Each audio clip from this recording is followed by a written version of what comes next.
হযরত ইমাম শাফি রহমতুল্লাহ আলাই তার ছাত্র ইমাম আহমদ ইবনে হাম্বল রহমতুল্লাহ আলাই, ইমাম শাফি চিঠি লেখছে আহমদের কাছে, আহমদ রে, লেখাপড়া করছিলে বাল্যকালে আমার কাছে, উস্তাদের কথা কি ভুলে গেছো? ইমাম আহমদ কো না স্যার, আপনাকে বলি নাই হুজুর, আপনাকে বলি নাই। কো বলে না গেলে উস্তাদকে কোনোদিন দেখতে আইলা না? আমার কি একদিন দেখতে যাইতে তোমার মন চায় না? ছোটবেলা লেখাপড়া করছিলে ইমাম আহমদ, এখন তুমি চার মাযহাবের এক মাযহাবের ইমাম, শিক্ষকও এক মাযহাবের ইমাম, হাম্বলি মাযহাবের ইমাম একজন, আর শাফি মাযহাবের একজন, হানাফি মাযহাবের ইমাম ইমাম আবু হানিফা, মালিকি মাযহাব ইমাম মালিক। আমি শিক্ষকও এক মাযহাবের ইমাম, তুমি ছাত্র এক মাযহাবের ইমাম। যদিও তুমি মেধাবী, তুমি আমার গর্বের ছাত্র, তাই বলো কি উস্তাদ তো উস্তাদেই, তুমি কি দেখতে আইতে মন চায় না? ইমাম আহমদ ইবনে হাম্বল চিঠি লেখছে, হযরত আগামী শুক্রবারে জুমার নামাজ আপনার পিছনে এসে আদায় করব। আগামী শুক্রবারে স্যার আপনাকে আমি দেখতে আসব। ছাত্র আসবে, স্টুডেন্ট আসবে টিচারকে দেখার জন্য। ইমাম আহমদ ইবনে হাম্বল আসবে, চিঠি লেখছে। ইমাম শাফি বাজার করছে, মাছ গোশ তরি তরকারি সব কিছু কিনছে, কিনে তার বেগম রেদিয়া রান্না বান্নাও করাইছে, পাটি বিছায়া, দস্তরখান বিছায়া, সেলুম সিউ রাখছে, পানি রাখছে, গ্লাস রাখছে, তরকারির বাটিগুলো ডাইকে রাখছে। ইমাম শাফি মসজিদে গেছে জুমা পড়াইতে, ইমাম আহমদ আইসা নিজের শিক্ষকের পিছনে জুমার নামাজ আদায় করছে। আল্লাহু আকবার। এরপরে করে আসছে ইমাম শাফি ইমাম আহমদকে, নিজের ছাত্রকে টিচারে শুভেচ্ছা জানায়, সংবর্ধনা জানায়, উষ্ণ অভ্যর্থনা দিয়া ইমাম শাফি ইমাম আহমদ ইবনে হাম্বলকে রিসিভ করে আইনা ডাইরেক্ট পার্টির মধ্যে বসায়, কো বাবার খাবার খাও, মিশর থেকে আইসে, অনেক কষ্ট হয়েছে, খাবার খাও। ইমাম আহমদ ইবনে হাম্বল কো হযরত আপনিও খান। কো তুমি আইতে দেরি হইতেছে, এই জন্য আমি জুমার আগেই বুড়া মানুষ এক মুঠ খায়া ফেলাইছি, আমি এখন খাবো না, তুমি খাও। ইমাম আহমদ ইবনে হাম্বল বাটিগুলো, তরকারির বাটিগুলো ডাকনা দিয়ে ডাকা, বাটিগুলো ডাকনাগুলো সরাইলেন, সরায় খাবারের দিকে, তরকারির দিকে, ডালের দিকে, ভাতের দিকে তাকায় তাকায় মুচকে হাসলেন। ইমাম শাফির ছেলেরা কয় আব্বা ডাইলটা মনে ফাংস হয়েছে, এই জন্য হুজুরে হাসে। বাটির মাঝে গোশত মনে কম, এই জন্য ইমাম আহমদ হাসে। ইমাম শাফি কয় চুপ করবে না, আমার ছাত্র সম্পর্কে খারাপ ধারণা নিস না, অন্য কোনো রহস্য থাকতে পারে। বলেন আল্লাহু আকবার। ইমাম আহমদ ইবনে হাম্বল রহমতুল্লাহ অনেকক্ষণ পর্যন্ত খাবারগুলো বাটিগুলোর দিকে তাকাইলেন, মুস্কি হাসলেন। এরপরে বিসমিল্লাহ বলে খাওয়া শুরু করলেন। চারজনের খানা একা খাইলেন। আল্লাহু আকবার। একটু পরিমাণে বেশি করে খানা খাইছে। ইমাম শাফি রহমতুল্লাহ ছেলেরা কো আব্বা তোমার ছাত্রটা যেরকম বড় আলেম, ফেডও বড়। কেমনে? কো যে খাবার খাইছে চারজনের, ডিম দিছে চারটা, চারোটা খাইলিস, এক বাটি গুস্ত বোনা 8 কেজি গরু গোস্ত, জানো এ পুরো 1 কেজি খাইছে। ঘটনা কি? ইমাম শাফি কয় বেটা মেহমানদের জন্য আয়োজন করলে মেহমান খাইলেই তো আনন্দ, কতক্ষণ ঠিক কিনা? মেহমানদের জন্য রান্না বান্না করলে তো মেহমানরা না খায়, তাহলে বাড়িওয়ালা কষ্ট পায়। হুজুর আমনের লেগে মুরগি জব করলাম, আমনে খান না, আমনের লেগে গুস্ত আনলাম, আমনে খান না, আমনের লেগে গাহেই চিয়ের থেকে যে পাকুড়ি বাজারতে 1 নম্বর দই আনছি 500 টাকা, আমনে খাইবেন না, তা আনসিকার লেগে খান, না খাইলে কষ্ট পায়, কতক্ষণ ঠিক কিনা? ইমাম শাফি কো চুপ করো, মেহমান খাইলেই তো বালা, খাক, বেশি করে খাক, এতেই আমি খুশি। যেরকম আল্লাহু আকবার। ইমাম আহমদ ইবনে হাম্বল বেশি করে খাইছে।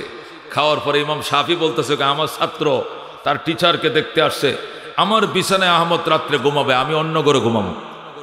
ইমাম আহমদ ইবনে হাম্বল উস্তাদের বিছানায় ইমাম শাফির বিছানায় শুইছে, আর ইমাম শাফি যে অন্য ঘরে, অন্য কাছারি ঘরে ঘুমাইছে। ইমাম শাফি বলছে আমার আহমদের জন্য বদনা ভরা পানি রাইখো, বালতি ভরে পানি রাইখো, ডিলাগুলো রাইখো, টয়লেটটা দেখায় দিও, রাত্রেবেলায় বাথরুম করলে যাতে চিনতে অসুবিধা না হয়, সব কিছু দেখায় দিও। ইমাম শাফির ছেলেরা খাদেমরা সব কিছু দেখাইয়া ডিলাগুলো, পানি টানি, বালতি মগ সব ঠিকঠাক করে ঘুমাইছে।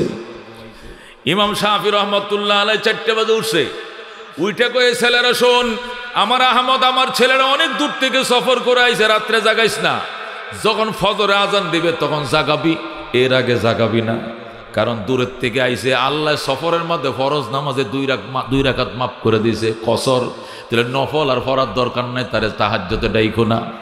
এই বলে ইমাম শাফি মসজিদে চলে গেল। ইমাম শাফি মসজিদে যায় দেখে ইমাম আহমদ ইমাম শাফির আগেই মসজিদে যায় সিজদায় পড়ে কাঁদতেছে। আউযু বিল্লাহি মিনাশ শাইতানির রাজীম। বিসমিল্লাহির রহমানির রহিম।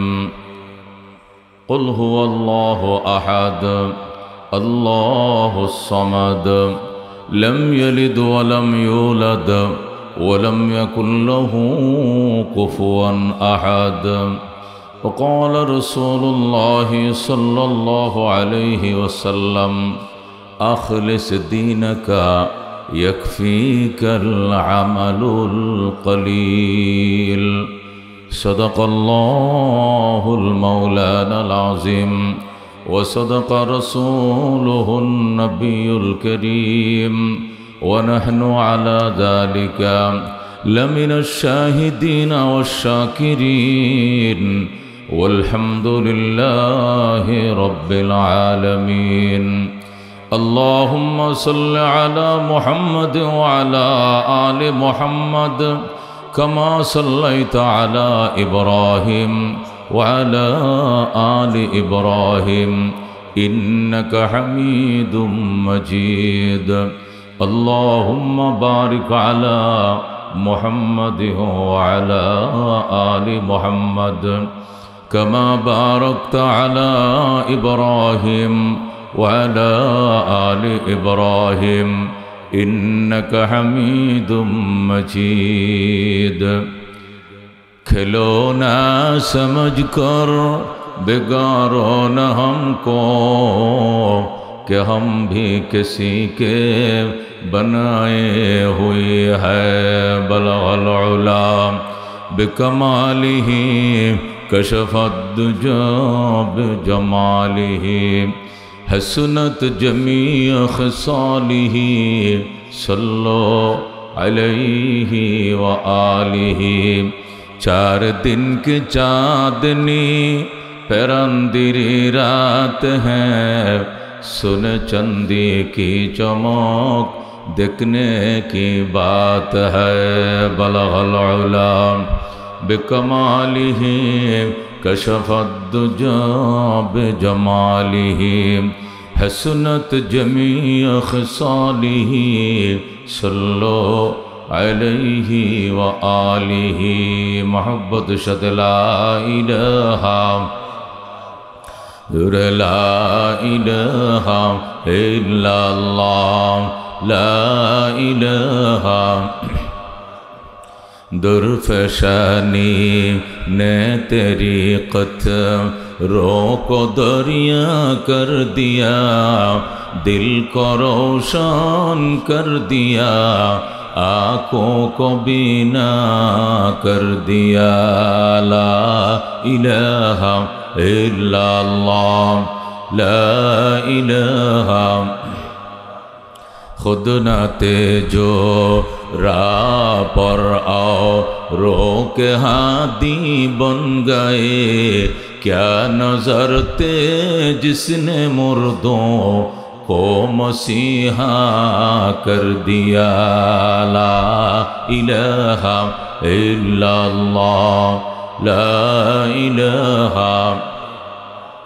दुर्गा दरगा गैरुल्लाह बाजार माजार गैरुल्लाह ला इलाहा इल्लल्लाह ला इलाहा ला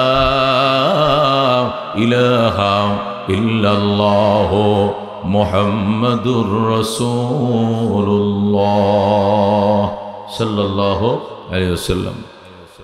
দেওলবাড়ি নিজামিয়া মাদ্রাসার হাফেজ ছাত্রদের পাগড়ি প্রদান উপলক্ষে 2 দিন ব্যাপী ইসলামী মহাসম্মেলনের শেষ দিনের শেষ অধিবেশন গুরুত্বপূর্ণ অধিবেশনের সম্মানিত সভাপতি প্রধান অতিথি ওলামায়ে কেরাম বিশেষ অতিথিবৃন্দ সম্মানিত এলাকাবাসী মা ও বোনেরা আল্লাহ রাব্বুল আলামিনের দরবারে অসংখ্য শুকরিয়া। ফিতনা ফাসাদের জামানায় হাজারো পাপাচারে লিপ্ত থাকার পরেও আল্লাহ জান্নাতের বাগানে আমাদেরকে আনছেন। আলোচনা করছি শুনছি, সমস্ত প্রশংসা আল্লাহর। চিৎকার মেরে বলি আলহামদুলিল্লাহ। আমরা আসার জন্য নিয়ত করেছিলাম এবং চেষ্টাও করেছি, এনেছেন রব। কতক্ষণ ঠিক কিনা? আমরা আসি না অবশ্য, রব আমাদেরকে এনেছেন। আমরা নিয়ত করেছিলাম, চেষ্টাও করেছি, বাকিটুকু এনেছেন কে?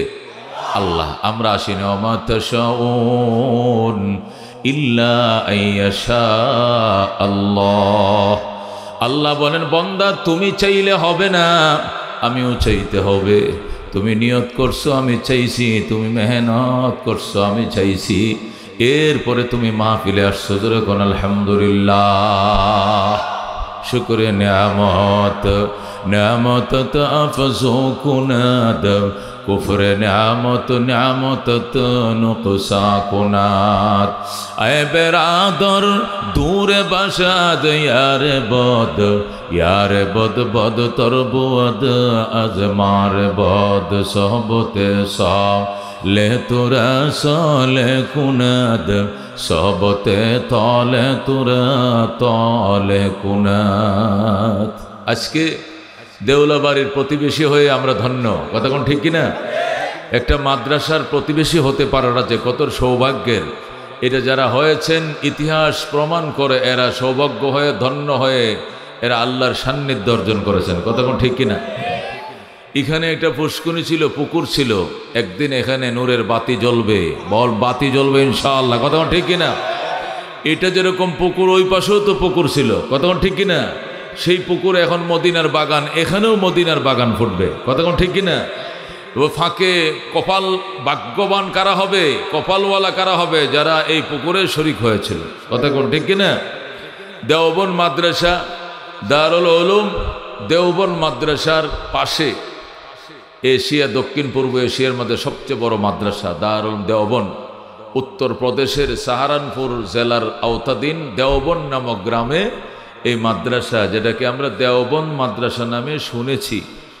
দেওবন্দ মাদ্রাসার পাশে একজন গরিব ভদ্রলোক বসবাস করতেন। ওনার ঘরটা ছিল ওই মাটির, ছাউনি ছিল খেরের, বুঝুন তো, খেরের ছাউনি, মাটির ঘর। ভদ্রলোকের নাম শাহজি আবদুল্লাহ। কি নাম? শাহজি আবদুল্লাহ। উনি এখানে বসবাস করতেন। তো দারুল উলুম দেওবন্দ মাদ্রাসার প্রতিবেশী হওয়ার কারণে আল্লাহ তাকে এত বারাকাত দিয়েছেন। সে এত বড় আল্লাহওয়ালা হয়ে গিয়েছে, সে যে বিখ্যাত বুজুর্গ হয়ে গেছে সে নিজেও জানে না, দেওবন্দ মাদ্রাসাওয়ালাও জানে না। সুবহানাল্লাহ। পেশাগতভাবে উনি একজন ঘাস বিক্রেতা। কি বিক্রেতা? ঘাস আছে না, ঘাস খাই, যে গরুরে ঘাস খাওয়ায়, কাঁচা ঘাস, এই ঘাসের সে চাষ করে ডেলি 6 আটি করে ঘাস বাজারে বিক্রি করে। 6 আটির দাম 6 আনা। কয় আনা? 6 আনা ঘাস বিক্রি করে। 2 আনা দিয়ে বাজার করে, 2 আনার সাথে সাথে গরিব দুঃখীকে দান করে, আর 2 আনা জমা করে। সারা বছরের 2 আনাগুলো একত্রিত করে দেওবন্দ মাদ্রাসার 60-62 জন মুহাদ্দিসকে একবার দাওয়াত করে খাওয়ায়। সুবহানাল্লাহ। উনি কেমন ভাগ্যবান ছিলেন! আল্লামা ইয়াকুব নানুতুবি রহমতুল্লাহ আলাইহি, যিনি দেওবন্দ মাদ্রাসার শেখুল হাদিস ছিলেন, নায়েবে মুহতামিম ছিলেন, উনি বলেন, আমি যখন দেওবন্দ মাদ্রাসার শিক্ষক মিটিং নিয়ে বসতাম, স্টাফের মিটিং হয় না মাঝে মাঝে, শিক্ষক মিটিং হতো যখন দেওবন্দ মাদ্রাসায়, তো উস্তাদরা, টিচাররা আমাকে বলতো, হজরত শাহজি আবদুল্লাহ নে দাওয়াত কব খেলায়েগা, শাহজি আবদুল্লাহ কবে দাওয়াত খাওয়াবে? তো আল্লামা ইয়াকুব নানুতুবি বলতেন, বেটা, এই সাহারানপুর শহরে বহু মুসলমান বড় লোকেরা দামি গাড়িতে নিয়ে যায়, দামি গাড়িতে খাওয়ায় আবার মাদ্রাসায় নামায় দিয়ে যায়। এরপরে দাওয়াত দিলেও তোমরা যাইতে চাও না, এই দাওয়াত খাইতে রাজি হও না। পেটে ব্যথা, গ্যাস্ট্রিক, হাই প্রেশার, গরু গোশত খাই না, নানান অজুহাত দিয়ে কাইটে বড় লোকরা যারা ফাজেরুদে নিবে, ফাজেরুদে আবার নামায় দিয়ে যাবে। এসে দেওবন্দ মাদ্রাসার মাঠ থেকে নেবে, খাওয়ায় আবার মাঠে নামায় দিয়ে যাবে। সেই মুসলিমদের দাওয়াত না খাওয়ার জন্য অজুহাত খুঁজো। আর শাহজি বেড়া ঘাস বেচুন না, সে কবে দাওয়াত খাওয়াইব তার ডেট খুঁজো। ঘটনা কি? আল্লাহু আকবার। বন্ধুগণ, উস্তাদরা বলতেন, হযরত, দেওবন্দ মাদ্রাসা যেরকম নিয়ামত হিন্দুস্তানের মুসলমানের জন্য, দক্ষিণ পূর্ব এশিয়ার মুসলমানদের জন্য বড় নিয়ামত, দেওবন্দ মাদ্রাসার প্রতিবেশী হওয়ার কারণে শাহজি আবদুল্লাহ আমাদের জন্য বড় নিয়ামত। হুজুর এই গাছ বেসুনিয়া যদি দাওয়াত খাওয়ায়, আমরা সবাই ওনার বাড়িতে গেলে বসতে দেওয়ার জায়গা নাই, উঠানের মাঝে চট বিছায় দেয়। কি বিছায় দেয়? উঠানের মাঝে চট বিছায় দেয়। মাইটে হানকির মাঝে ভাত খাইতো দে, মাইটে হানকি চিনেন তো। আর বড় লোকরা কাঁচের প্লেটে খেতে দেয়। শাহজি আবদুল্লার কাঁচের প্লেট নাই, মাইটে হানকির মাঝে খেতে দেয়। খাট নাই, 64 জন শিক্ষক বসানোর মতো ঘরে জায়গা নাই। ওই যে আগের দিনে যে মেজবান হয়তো উডানে সডে বয় মনে আসেনি? দেওবন্দ মাদ্রাসার শেখুল হাদিস মুহাদ্দিসরা পর্যন্ত মাটিতে চটে বৈশা খাইতো। যদি হানকি শট পড়তো কলা পাতার মধ্যে দিত, তারা বৈশা খাইতো। আল্লাহু আকবার। তারপরেও তারা পাগল কেন? তারা বলতো শাহজির দাওয়াত একদিন খাইলে 40 দিন কোনো দিন তাহাজ্জুদ মিস হয় না। শাহজি আব্দুল্লাহ দাওয়াত একদিন খাইলে 40 দিন তাহাজ্জুদ মিস হয় না। এমনি তো তাহাজ্জুদের অভ্যাস আমাদের আছে, কিন্তু মাঝে মাঝে ছুটে যায়, শেষ রাত্রে উঠতে পারি না। কিন্তু শাহজির দাওয়াত খাইলে এমন নূর দিলের মধ্যে বসে যায়, 40 দিন আর কোনোদিন তা আমাদের তাহাজ্জুদ মিস্টেক হয় না। সুবহানাল্লাহ।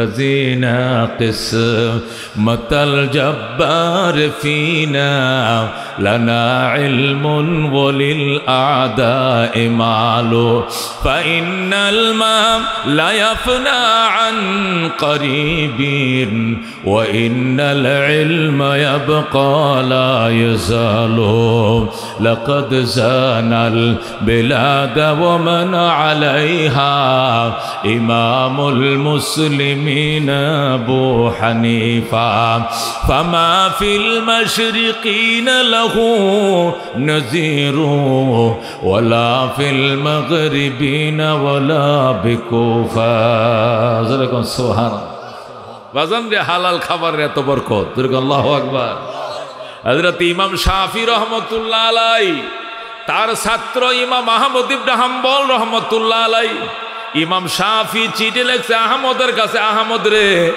লেখাপড়া করছিলে বাল্যকালে আমার কাছে উস্তাদের কথা কি ভুলে গেছো ইমাম আহমদ কো না স্যার আপনাকে বলি নাই হুজুর আপনাকে বলি নাই কো বলে না গেলে উস্তাদকে কোনোদিন দেখতে আইলা না আমার কি একদিন দেখতে যাইতে তোমার মন চায় না ছোটবেলা লেখাপড়া করছিলে ইমাম আহমদ এখন তুমি চার মাযহাবের এক মাযহাবের ইমাম শিক্ষকও এক মাযহাবের ইমাম হাম্বলি মাযহাবের ইমাম একজন আর শাফি মাযহাবের একজন হানাফি মাযহাবের ইমাম ইমাম আবু হানিফা মালিকি মাযহাব ইমাম মালিক আমি শিক্ষকও এক মাযহাবের ইমাম তুমি ছাত্র এক মাযহাবের ইমাম যদিও তুমি মেধাবী তুমি আমার গর্বের ছাত্র তাই বলো কি উস্তাদ তো উস্তাদেই তুমি কি দেখতে আইতে মন চায় না ইমাম আহমদ ইবনে হাম্বল চিঠি লেখছে হযরত আগামী শুক্রবারে জুমার নামাজ আপনার পিছনে এসে আদায় করব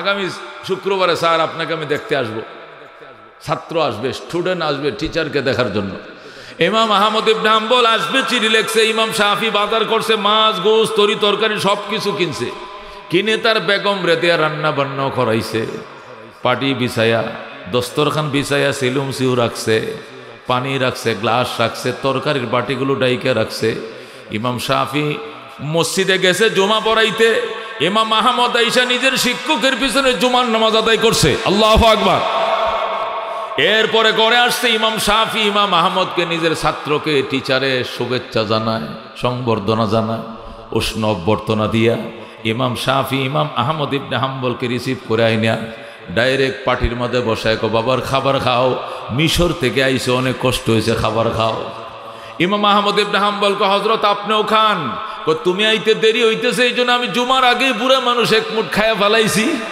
আমি এখন খাবো না তুমি খাও ইমাম আহমদ ইবনে হাম্বল বাটিগুলো তরকারির বাটিগুলো ডাকনা দিয়ে ডাকা বাটিগুলো ডাকনাগুলো সরাইলেন সরায় খাবারের দিকে তরকারির দিকে ডালের দিকে ভাতের দিকে তাকায় তাকায় মুচকে হাসলেন ইমাম শাফির ছেলেরা কো আব্বা ডাইলটা মনে ফাইনস হয়েছে এই জন্য হুজুরে হাসে বাটির মাথায় গোশত মনে কম এই জন্য ইমাম আহমদ হাসে ইমাম শাফি কয় চুপ করবে না আমার ছাত্র সম্পর্কে খারাপ ধারণা নিস না অন্য কোনো রহস্য থাকতে পারে বলেন আল্লাহু আকবার ইমাম আহমদ ইবনে হাম্বল রহমাতুল্লাহ অনেকক্ষণ পর্যন্ত এই খাবারগুলো বাটিগুলোর দিকে তাকাইলেন মুচকি হাসলেন এরপরে বিসমিল্লাহ বলে খাওয়া শুরু করলেন চারজনের খানা একা খাইলেন আল্লাহু আকবার একটু পরিমাণে বেশি করে খানা খাইছে ইমাম শাফি রহমতুল্লাহ ছেলেরা কো আব্বা তোমার ছাত্রটা যেরকম বড় আলেম ফেডও বড় কেমনে কো যে খাবার খাইছে 4 জনের ডিম দিছি 4টা 4টা খাইলিস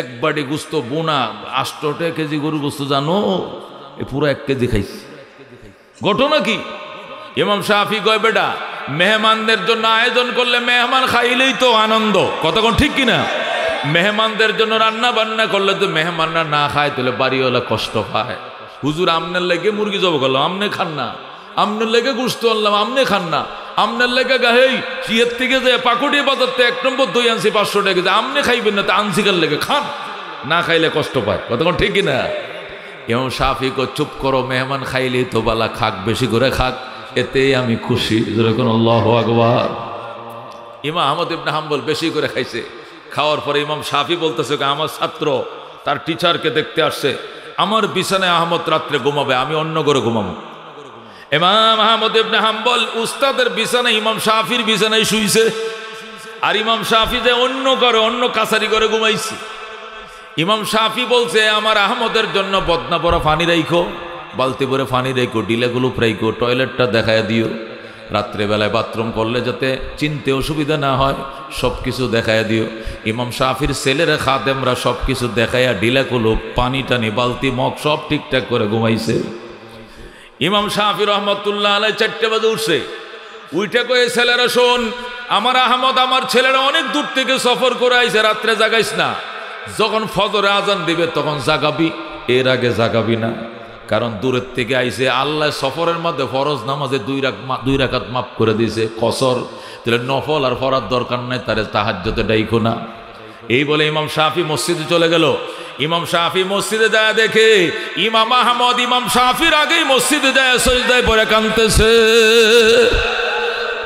ইমাম শাফি কো আমি বইলে আইছি যে ফজরের আগে যেন না ডাকে আহমদ তো ফজরের আগে মসজিদে তাহাজ্জুদ পড়ে আল্লাহু আকবার ঘটনা কি রে ছাত্র শিক্ষক 2 জন তাহাজ্জুদ পড়তে পড়তে জিকির আজকার করতে করতে ফজরের আজান দিছে ফজর পড়ছে এরপরে কোরআন পড়তে পড়তে ইশরাকের টাইম হয়েছে ইশরাক পড়ছে এরপরে ঘরে আইছে ছাত্র শিক্ষক একসাথে নাস্তা খাইতে বইছে ইমাম শাফি রহমতুল্লাহ ছেলেরা কো আব্বু তুমি যে বলছিলা বালতি ভরে পানি দিতাম পানি তো দিছি ডিলেগুলো রাখছি বদনাও রাখছি টিস্যু টয়লেট পেপার রাখছি কিন্তু হুজুর তো পানি ইউজ করে নাই ডিলেগুলো ব্যবহার করে নাই ওযু ছাড়ানি নামাজ পড়ছে আল্লাহু আকবার এ পাগল ভাই পরে পাগল তাই না বয়সের সামনে বসো বসো বসো বসো ইমাম আহমদ ইবনে হাম্বল রহমতুল্লাহ আলাই তো ওযু বানায় নাই পানির জায়গা বালতি ভরা পানি ডিলাগুলুফের জায়গা ডিলাগুলুপ মগের জায়গায় মগ জগের জায়গা জগ পানি তো একটু ব্যবহারের আলামতও নাই টয়লেটও ইউজ করে নাই তাহলে কি হুজুর কি ওযু ভাঙছে না নাকি ওযু ছাড়াই নামাজ পড়ছে ঘটনাটা কি ইমাম শাফি কো চুপ কর এই রহস্য পরে বোঝা যাবে মানুষের ব্যাপারে মন্তব্য করা ঠিক নয় আল্লাহু আকবার 2 জনে ছাত্র শিক্ষক টিচার আর কি স্টুডেন্ট একসাথে বসে নাস্তা পানি খাওয়ার পর ইমাম শাফি জিজ্ঞাসা করে আহমদ আহমদ তোমার এই অবস্থা কবে থেকে হয়েছে ইমাম শাফি তো বুঝে লাইছে এই অবস্থা মানে কি এই যে সারা রাত জেগে থাকা এরপরে ঘুম নাই ওযু ভাঙ্গে নাই একবার এশার ওযুতে ফজর ভরা এশার ওযুতে ইশরাক পড়া এটা ভুলা মানে কি বুঝবো আমি না বুঝি এই জন্য বলতে তোমার এই অবস্থা আল্লাহ কবে থেকে দিয়েছে ইমাম আহমদ বলে হযরত এটা আগের থেকেই ছিল আপনার বাড়ির নুরানি খাবার খাইয়া এটার বরকত আরো বাইরে গেছে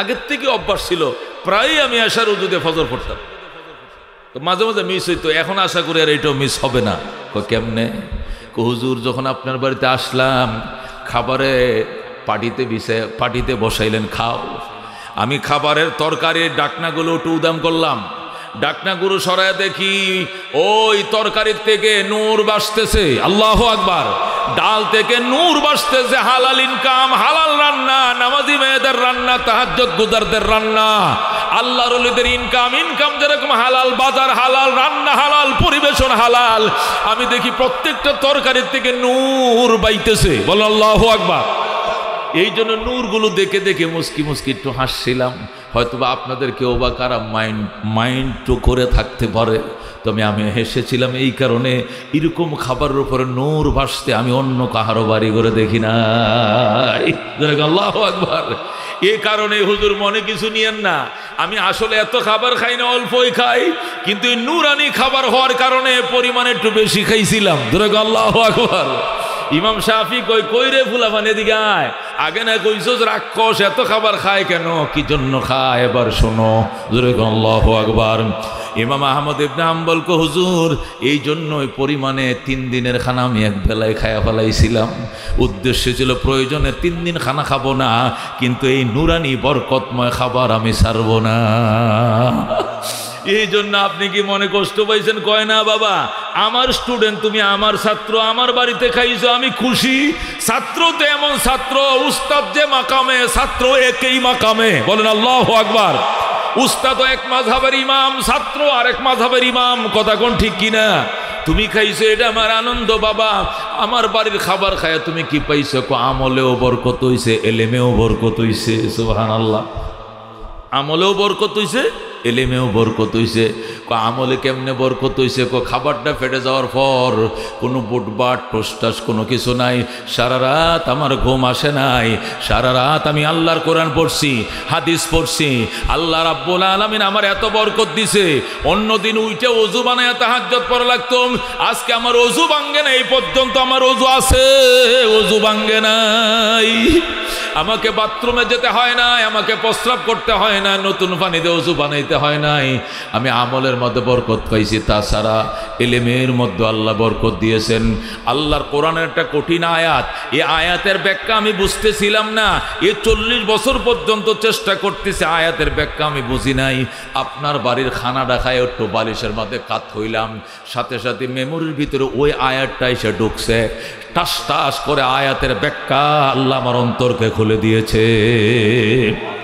যে আয়াত আমি 40 বছর পর্যন্ত বুঝি না, কোরআনের ব্যাখ্যা, এই আয়াতের ব্যাখ্যা আল্লাহ আমার এমন বুঝাইছে, আমি একটা আয়াত থেকে আমি 100 মাসআলা বের করেছি।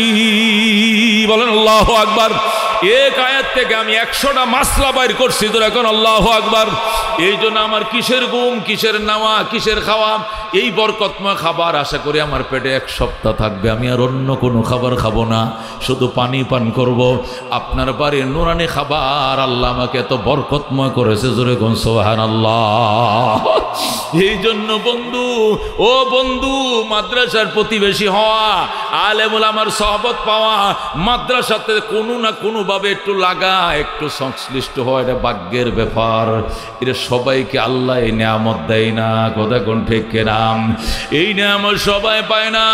রাহমাতুল লিল আলামিন সাল্লাল্লাহু আলাইহি সাল্লামের উম্মত শোনম, হযরত ইয়াকুব নানুতুবি রাহমাতুল্লাহ আলাইহি বলেন, দেওবন্দ মাদ্রাসার দায়িত্ব আমার কাছে। বোর্ডিং এ বাচ্চাদের খাবার নাই, কি করব? গামছা একটা গাও দিয়া, লাল গামছা লইয়া কুলি সাজ্জা আমি গেছি সাহারানপুর রেল স্টেশনের মধ্যে, যায় কুলির মালটানি ট্রেন থেকে খাসি নামে, এটা আবার ব্যানের মধ্যে উঠায় দেয়, গোড়ার গায়ে উঠায় দেয়, মহিষের গাড়িতে উঠায় দেয়। এতে করে আমার 2 আনা 8 আনা দেয়। সারা রাত ইনকাম করার পর সকালবেলায় না দেওবন্দ মাদ্রাসায় দেই, এইটিতে ডাইল চাল কিনে বোর্ডিং চলে, বাচ্চারা খায়। যখন সুবহানাল্লাহ। হযরত ইয়াকুব নানুতুবি রাহমাতুল্লাহ আলাইহি বলেন, আরেকদিন ট্রেন থেকে একজন বড় লোক খ্রিস্টান নামছে, বড় লাগেজ পেডি নিয়ে নামছে। ব্রিটিশ চলতেছে তখন, ওই ব্রিটিশিয়ার ওয়াজে আসছে, আইসা ট্রেনে উঠছে। ট্রেন থেকে যখন সাহারানপুর নামছে, আমি তো কুলির বেশে রাতভর কাজ করি, কেউ যেন বুঝতে না পারে। আমি গামছা দিয়ে মাথাটা ঢাইকা রাখি, লাল গামছা দিয়া, কুলিদের পোশাক লাল গামছা, এটাই পরি। হঠাৎ করে দেখি খ্রিস্টান একজন বড় লোক নামছে, বড় পেডি নিয়া। আমারে কয় যাইবানি? আমি বলো যাব। কোন দিকে? অমুক জায়গায়। রওনা করছি, পেটি মাথায় নিয়াম। 2 জনে আমার মাথায় উঠায় দিছে পেটি। আমার বয়স 80-র কোটায়, বৃদ্ধ মানুষ। আমি কেমন করে পেডি নেব? আল্লাহকে বলছি, আল্লাহ এতিমদের জন্য পেডি মাথায় লইছি, খ্রিস্টানদের পেডি এতিমদের জন্য মাথায় লইছি। আল্লাহ, এই বয়সে 10 কেজি টানার মতো সাধ্য আমার নাই, কমপক্ষে 80 কেজি হবে, 2 মণ হবে, তুমি শক্তি দিয়া দাও, সাহায্য করো। আল্লাহু আকবার। এই বলে 3-4 জনে মিলে পেডিটা আমার মাথায় উঠাইয়া দিল। আল্লাহু আকবার। আমি রওনা করলাম, খ্রিস্টান আমার পিছনে পিছনে থাকে, কয় ডাইনে যাও বামে যাও, ডাইনে যাই বামে যাই, কিন্তু সে সামনেতে যায় না। কোনো পেটি লয়ে কোনো আমি বাকি কিনা, নিশ্চয়ই মূল্যবান কোনো সম্পদ তার পেটিতে আছে। এই অবস্থায় সে আমার পিছনে, আমি সামনে। হঠাৎ করে সে তাকায়া দেখেন পেটি আমার মাথার থেকে 1 বিঘা জাগানো, পেটি আমার মাথার সাথে লাগানো, পেটি ফেরেশতারা আঙ্গায় রাখছে। জোরে কোন আল্লাহু আকবার। তখন তো এই লোক বেহুশ হয়ে গেছে। বলে কি, বৃদ্ধ মানুষটার মাথায় পেটিটা উড়াই দিলাম, পেটি তো তার মাথায় নাই, মাথার থেকে জাগানো, ঘটনাটা কি? তখনই কিছুটা আন্দাজ করছে, সামনে আইসে কয় পেটি নামান। আমি বললাম আইসে গেছি, কয় আসি নাই, দূর আছে, কয় দূর আছে বাড়ি। কয় নামাবো কেন, আমি বাড়ি পর্যন্ত নিতে পারবো। কয় আগে রহস্য বলেন, এই ইনকাম করে, এই কষ্ট করে কামাই করে খারে খাওয়াবেন। কয় বাবা তুমি চিনবা না, তুমি হয়তো ইংরেজ হইবা, তোমার বাড়ি বিলাতে, ব্রিটিশে, তুমি চিনবা না। দেওবন্দ মাদ্রাসা আছে, এতিম বাচ্চারা লেখাপড়া করে, আমি এই ইনকাম এতিম বাচ্চাদের মুখে আহার দেই। জোরে আল্লাহু আকবার। তখন খ্রিস্টান ডাক দেখো, পেটি আমার বাড়ির দিকে যাবে না, তোমার মাদ্রাসা কোন দিকে? পেটি ওই দিকে যাবে। আল্লাহু আকবার। একদম মাদ্রাসার দিকে আইসে, মাদ্রাসার যে অফিস রুমের সামনে নিয়ে আইসে, কয় নামাও। এই পেটির ভিতরে অনেক মূল্যবান হীরা জহরত সোনা গয়না আছে, সব কিছু দারুল দেওবন্দের এতিমখানার জন্য অক্ষ করে দিলাম। যেরকম আল্লাহু আকবার। এ বন্ধু এত কষ্ট, যারা বুখারী শরীফ যাদের সিনার মধ্যে মুখস্থ ছিল, কুরআন যাদের হেফজ ছিল, নবীর বংশধর হযরতে হুসাইনের বংশধর, হাসানের বংশধর, কুরাইশের বংশধররা পর্যন্ত কুলিগিরি করছে, দিন মজুরি কাজ করে আইনা দেওবন্দ মাদ্রাসায় খাওয়াইছে। আজকে দেওবন্দ মাদ্রাসা তাম পৃথিবীতে শ্রেষ্ঠ মাদ্রাসা হিসাবে আল্লাহ কবুল করে নিয়েছে। কথা কোন টেকেরা বন্ধুগণ, ভারতকে চিনে মানুষ দেওবন্দ মাদ্রাসার উসিলায়। কথা কোন ঠিক কিনা? ও বন্ধু, ভারতকে চিনে মানুষ দেওবন্দ মাদ্রাসার উসিলায়। আল্লাহ রাব্বুল আলামিন এই মাদ্রাসা ওই দেশের মধ্যে প্রতিষ্ঠা করেছেন।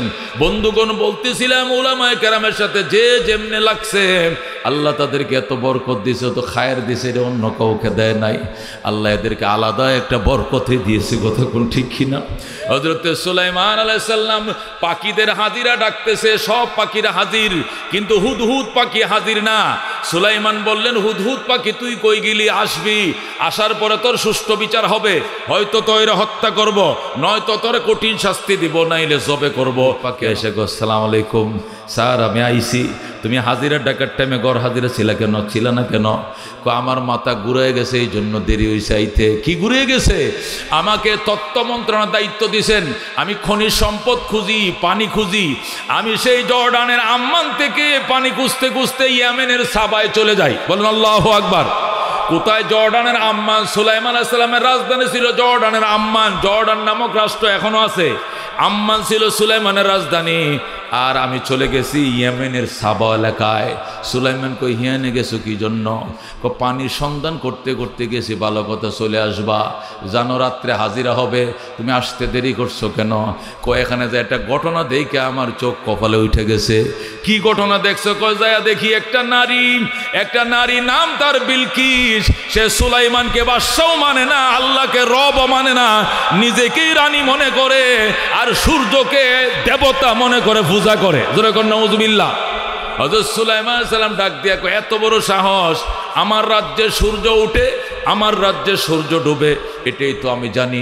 এই দুনিয়াতে আরো কোনো রাজা আছে, এটা তো আমার জানা ছিল না। চিঠি লিখবো, কলম দে, খাতা দে। সুলাইমান সাথে সাথে চিঠি লিখছে, কলম দে, দিছে, লিখছে ইন্নাহু মিন সুলাইমান ওয়া ইন্নাহু বিসমিল্লাহির রহমানির রহিম আল্লাহ তাআলু আলাইয়া ওয়া আতুনি মুসলিমিন। আল্লাহু আকবার। সুলাইমান চিঠি লিখছে, ইন্নাহু মিন সুলাইমান, পত্র লিখছি আমি দাউদ নবীর ছেলে সুলাইমান। ওয়াইন্নাহু বিসমিল্লাহির রহমানির রহিম, পরম করুণাময় দয়ালু আল্লাহর নামে চিঠি লেখা আরম্ভ করিলাম। আল্লাহ তাআলু আলাইয়া ওয়া তুনি মুসলিমিন। অহংকার দেখাইবে না মহিলা, এ বিলকিস অহংকার দেখাইবি না, নিজেকে রানী বলবি না। ওয়া তুনি মুসলিমিন, সিলিন্ডার করে সুলাইমানের পায়ের সামনে হাজির হয়ে যাও। ওয়া তুনি মুসলিমিন, সিলিন্ডার করে সুলাইমানের দরবার হাজির হও। হযরত সুলাইমান আলাইহিস সালাম এই চিঠিটা লেখা ছিঁড়ছে, কাগজটা ছিঁড়ে ইনভেলপের ভিতরে ঢুকাইয়া, এরপরে গাম দিয়ে আটকায়া এবার হুদহুদ পাখিরে দিছে বিলকিসের সিংহাসনে রেখে আসো। হুদহুদ পাখি কাগজটা ঠোঁটে করে নিয়ে কোরআন শরীফ সূরা নামল 20 পারায় আছে ঘটনা, কোরআন থেকে বলছি। হযরত সুলাইমান আলাইহিস সালামের পুত্র হুদহুদ পাখি টুটে কামড় দিয়া একদম চলে গেছে ইয়েমেনের সাবায়, যায় রানী বিলকিস 3 বাহিনী নিয়ে মিটিং করতেছে। সিংহাসনের টেবিলের উপরে পত্র লেখিয়া উড়াল দিছে পাখি। হুদহুদ উড়াল দিয়ে চলে আসছে। রানী বিলকিস চিঠি পড়তেছে, ইন্নাহু মিন সুলাইমান ওয়া ইন্নাহু বিসমিল্লাহির রহমানির রহিম আল্লাহ তাআলু আলাইয়া ওয়া আতুনি মুসলিমিন। এই পত্র সুলাইমানের পক্ষ থেকে পরম করুণাময় দয়ালু আল্লাহর নামে আরম্ভ করিলাম। আল্লাহ তাআলু আলাইয়া অহমিকা দেখাইবা না নারী, ওয়া আতুনি মুসলিমিন, সিলিন্ডার করে দরবারে হাজির হয়ে যাও। এখানে এই রাজ্যে দ্বিতীয় কোনো রাজা রানী নাই, একটাই রাজা, সে হলো সুলাইমান। দরকার আল্লাহু আকবার। চিঠি পাওয়া মাত্রই রানী বিলকিস 3 বাহিনী নিয়ে প্রধানকে নিয়ে মিটিং করে, দেখো এই যে চিঠি দিছে, চিঠির ভাষা তো অত্যন্ত গরম। সিলিন্ডার করতে বলো, সিলিন্ডার করব নাকি তোমরা যুদ্ধ করবা? 3 বাহিনীকে ম্যাডাম বেতন দেন, প্রশিক্ষণ দিছেন, বেতন খায়, বোনাস খায়, অস্ত্র কিনছেন, সুকেসে উড়ায় রাখার জন্য না যুদ্ধ করব। নাহনু উলু কুওয়া, আমরা শক্তিশালী, আমরা সমরবিদ, আমরা যুদ্ধ বুঝি, যুদ্ধের সরঞ্জাম আছে এবং শক্তি আছে, প্রশিক্ষণ আছে, সিলিন্ডার করব না, আপনি যায়েন না, আমরা সুলাইমানের বাহিনীর বিরুদ্ধে যুদ্ধ করব। হযরত সুলাইমান যুদ্ধ করবে, পারবে? কতক্ষণ পারবে? রানী বিলকিস ডাক দেখো, চুপ কর, পানিতে বসবাস করবা আর কুমিরের সাথে ঝগড়া করবা, জীবনেও পারবা না, গিল্লা লাইব। কতক্ষণ ঠিক কিনা? পানিতে বসবাস করলে যেরকম কুমিরের সাথে পারা যায় না, দুনিয়াতে বাস করবা সুলাইমানের সাথে পারতা না। উনি একদিক দিয়ে বাদশাহ, আরেক দিক দিয়ে নবী, আরেক দিক দিয়ে নবীর ঘরের নবী। সুবহানাল্লাহ। উনার বাবাও নবী, দাউদ নবী, উনি নিজেও নবী, আবার উনি বাদশাহ, উনি আবার তামাম দুনিয়ার বাদশাহ।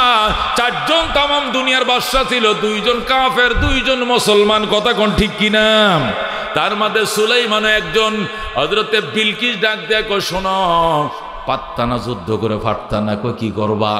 কয়েকটা কাজ করো, আমার বাসভবন, আমার ভবনে ঢুকো, বিশেষ কামরা ঢুকো, স্বর্ণের ইটে আছে 2.5 কেজি ওজনের, 50টা ইটা লও, মতান্তরে 500টা ইটা নাও, নিয়ে 3 বাহিনীরা নিরস্ত্র হয়ে সাদা পায়জামা পাঞ্জাবি পরে বিলকিসের পক্ষ থেকে সুলাইমানের কাছে গিফট নিয়ে যাও, এবং সুলাইমানের জন্য একটা সুন্দর মুকুট বানাইও সোনা দিয়া।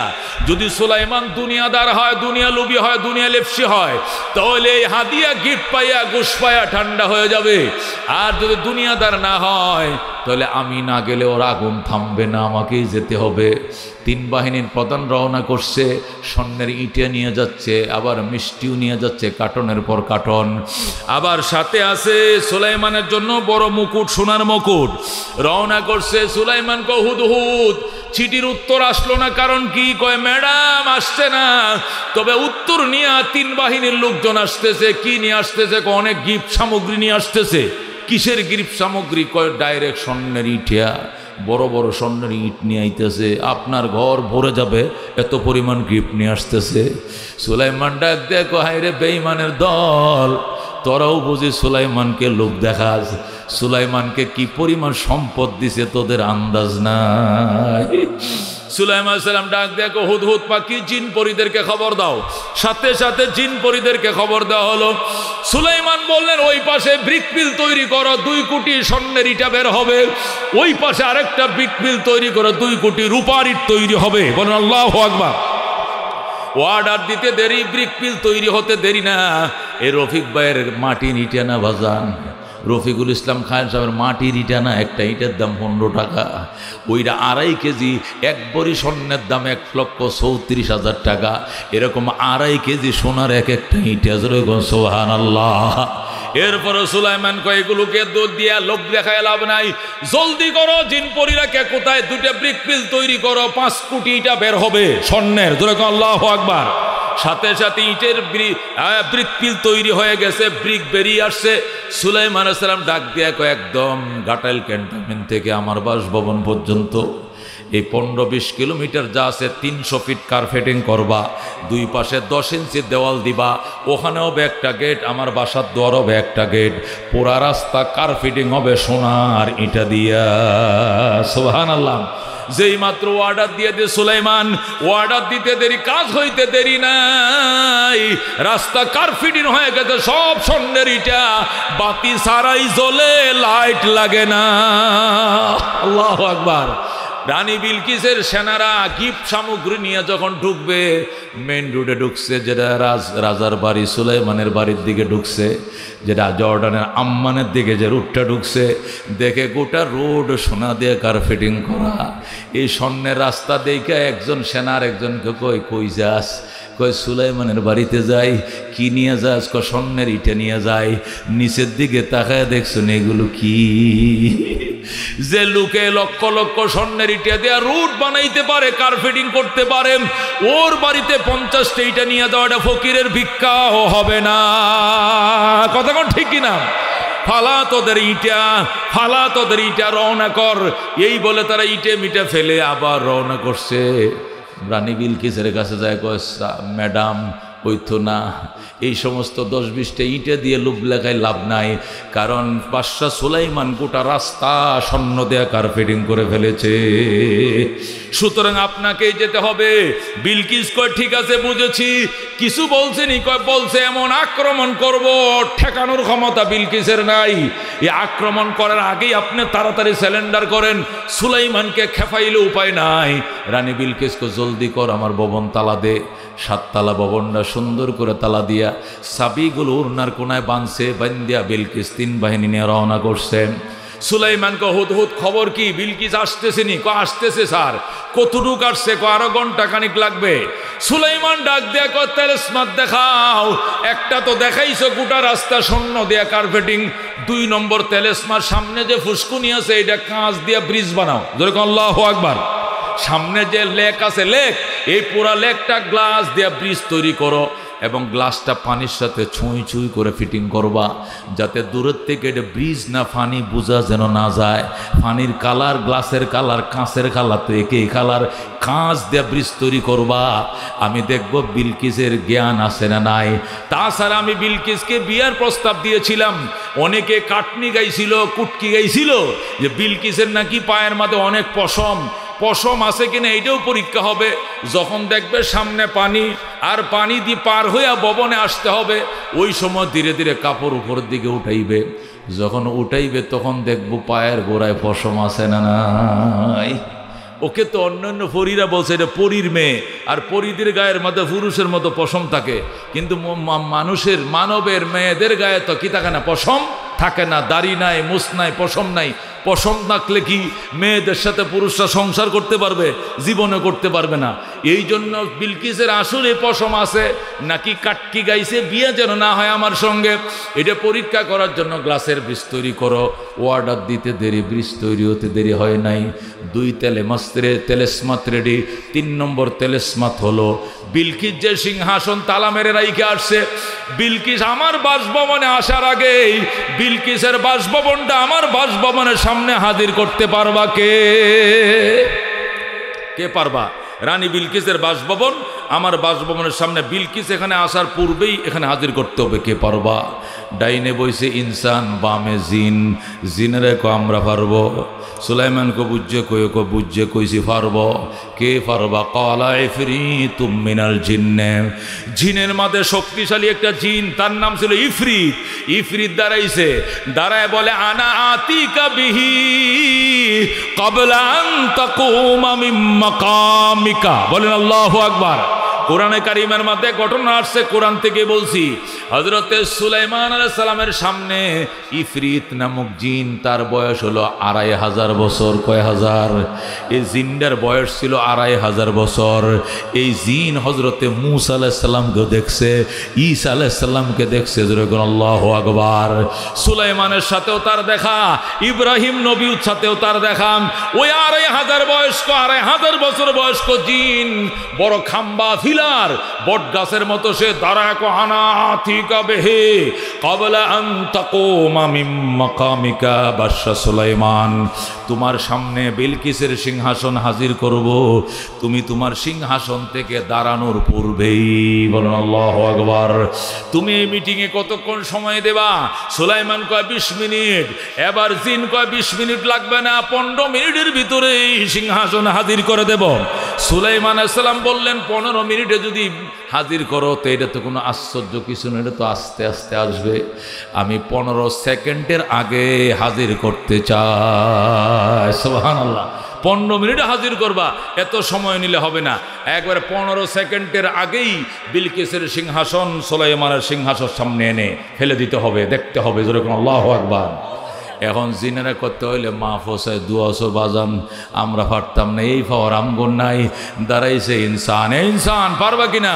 সুলাইমান আলাইহিস সালামের ডান পাশে তার আপন খালাতো ভাই, সুলাইমান নবীর আপন খালতো ভাই হযরতে আসিফ ইবনে বরখিয়া। কি নাম?